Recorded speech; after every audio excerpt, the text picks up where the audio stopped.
Vamos então agora prosseguir com a leitura da encíclica Evangelium Vitae. Nós já lemos a parte dela que falava sobre o aborto. Vamos agora ler a parte dela que fala sobre a eutanásia e o suicídio. Vida inicial e vida terminal. Vamos ler então a Evangelium Vitae, número 65. Para um correto juízo moral da eutanásia, é preciso, antes de mais, defini-la claramente. Isso é muito importante. Você vai dizer se a eutanásia é boa ou é má? Vamos definir. O que é eutanásia? Por eutanásia, em sentido verdadeiro e próprio, deve-se entender uma ação ou uma omissão que, por sua natureza e nas intenções, provoca a morte com o objetivo de eliminar o sofrimento. Uma ação ou omissão. Pode ser uma eutanásia por ação, por exemplo, aplicando-se um veneno, ou por omissão, deixando-se de dar água ou alimento, que por sua natureza e nas intenções provoque a morte com o objetivo de eliminar o sofrimento. A eutanásia situa-se, portanto, ao nível das intenções e ao nível dos métodos empregados. Esta é a definição de eutanásia que está na Evangelium Vitae, tá bom? Mas para você entender o que é eutanásia, deve distingui-la de duas coisas que não são eutanásia: a renúncia ao excesso terapêutico e o emprego de cuidados paliativos. Vejamos isso, por gentileza. É a continuação da leitura.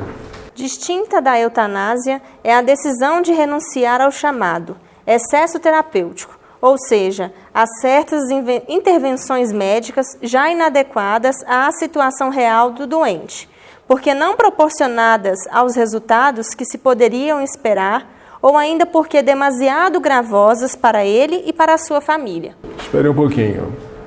Excesso terapêutico é uma desproporção entre o meio empregado e o resultado esperado. São técnicas, intervenções que não são proporcionais ao resultado, porque você exige muito do paciente e em troca de pouca coisa. O resultado é nulo ou quase nulo. É um resultado que não vale a pena. Você não é obrigado a fazer tudo que está à sua disposição para poder prolongar a vida de um moribundo. Não precisa. Você não está obrigado a tentar até o último dos últimos medicamentos para fazer a pessoa ressuscitar se ela está à beira da morte. Você vai dar apenas um prolongamento penoso e precário de vida para ela. Nós não estamos aqui mendigando esta vida, nós temos a vida eterna. Então a gente deve cuidar razoavelmente, mas sem o excesso, o chamado excesso terapêutico.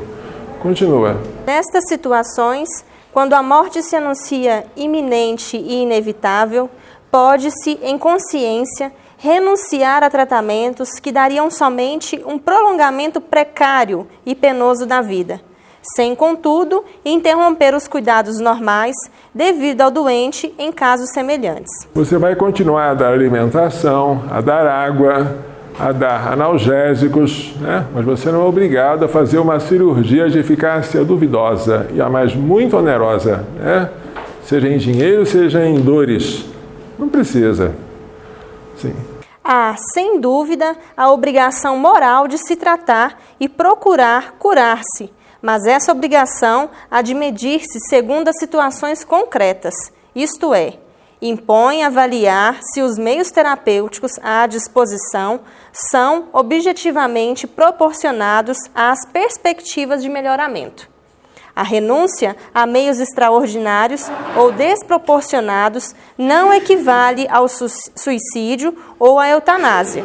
Exprime antes a aceitação da condição humana defronte à morte. São João Paulo II, quando estava para morrer, renunciou à oferta que lhe fizeram de ficar internado na clínica Gemelli. Lá ele poderia ter uma sobrevida maior, porém inconsciente, sempre atrelado aos aparelhos. Ele preferiu morrer junto dos seus. Isso não é suicídio nem é eutanásia, é a aceitação da morte. A aceitação da nossa condição mortal. Outra coisa que também é diferente da eutanásia são os cuidados paliativos. Por gentileza. Na medicina atual, tem adquirido particular importância os denominados cuidados paliativos, destinados a tornar o sofrimento mais suportável na fase aguda da doença e assegurar, ao mesmo tempo, ao paciente um adequado acompanhamento humano. Neste contexto, entre outros problemas, levanta-se o da licitude do recurso aos diversos tipos de analgésicos e sedativos para aliviar o doente da dor, quando isso comporta o risco de lhe abreviar a vida. Ora, se pode realmente ser considerado digno de louvor quem voluntariamente aceita sofrer, renunciando aos meios lenitivos da dor, para conservar a plena lucidez e, se crente, participar de maneira consciente na paixão do Senhor, tal comportamento heróico não pode ser considerado obrigatório para todos. É o caso da morfina, que você aplica ao paciente que está com um tumor ósseo, para que ele consiga resistir à dor. Acredita-se que se você aplica morfina, cada vez você tem que aplicar uma dose maior, porque o organismo já não reage mais àquela mesma dose. E acredita-se que aplicando uma dose cada vez maior, você vai acelerar a morte do paciente. Mas isso não é eutanásia. Os cuidados paliativos são lícitos mesmo quando houver como consequência secundária e inevitável, embora previsível, a aceleração da morte do paciente. Nós já vimos isso quando tratamos do princípio da ação com duplo efeito. Sim.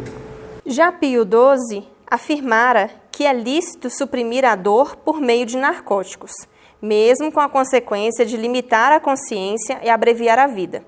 Se não existem outros meios e se, naquelas circunstâncias, isso em nada impede o cumprimento de outros deveres religiosos e morais.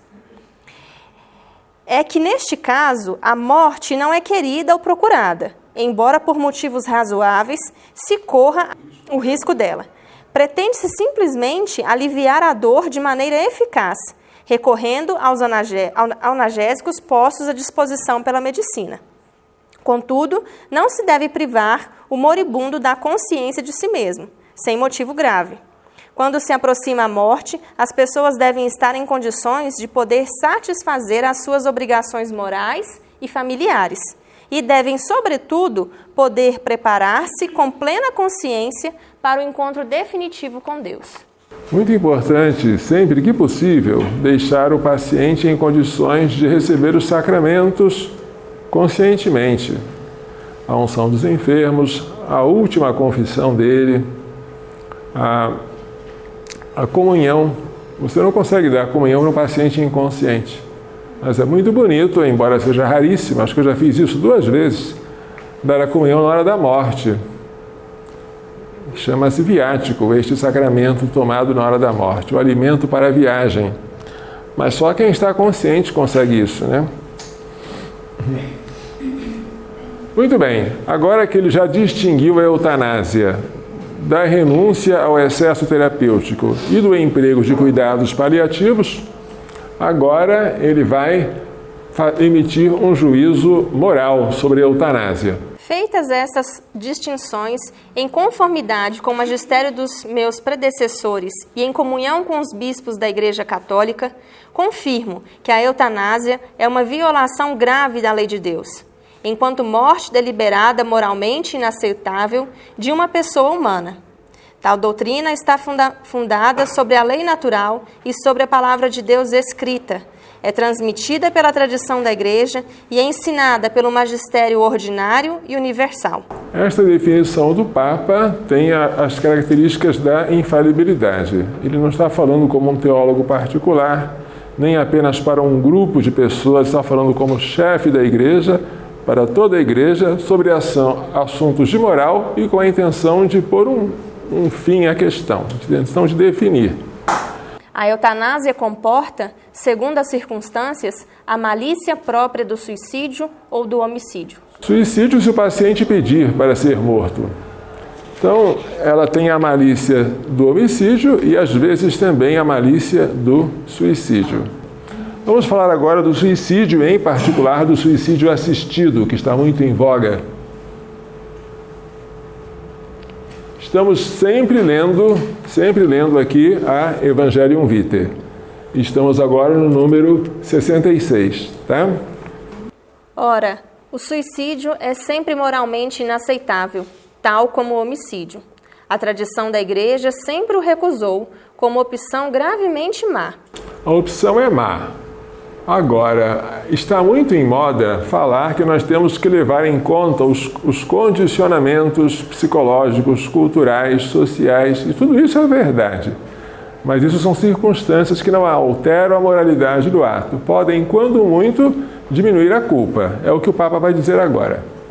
Embora certos condicionalismos psicológicos, culturais e sociais possam levar a realizar um gesto que tão radicalmente contradiz a inclinação natural de cada um à vida, atenuando ou anulando a responsabilidade subjetiva. É possível até anular a responsabilidade, né? De acordo com aquilo que a pessoa sofreu, né? Intelectualmente, mas objetivamente a eutanásia é sempre má. Vamos lá, ou melhor dizendo, o suicídio, né? É sempre mal.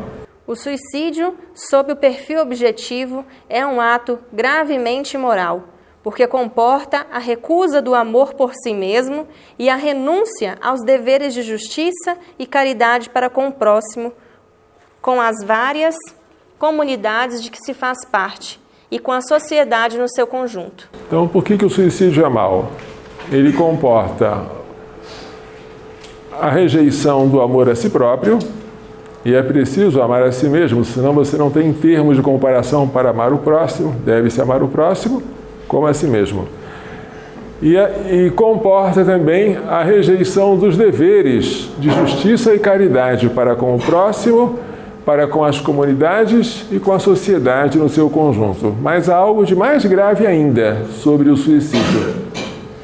No seu núcleo mais profundo, o suicídio constitui uma rejeição da soberania absoluta de Deus sobre a vida e sobre a morte.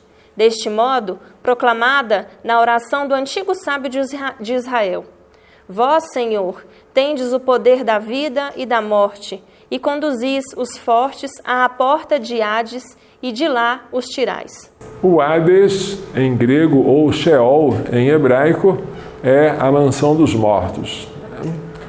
Então, só Deus é que tem poder sobre a vida e sobre a morte. O suicida arroga para si esta prerrogativa que é de Deus. Agora, o suicídio assistido. Vamos lá.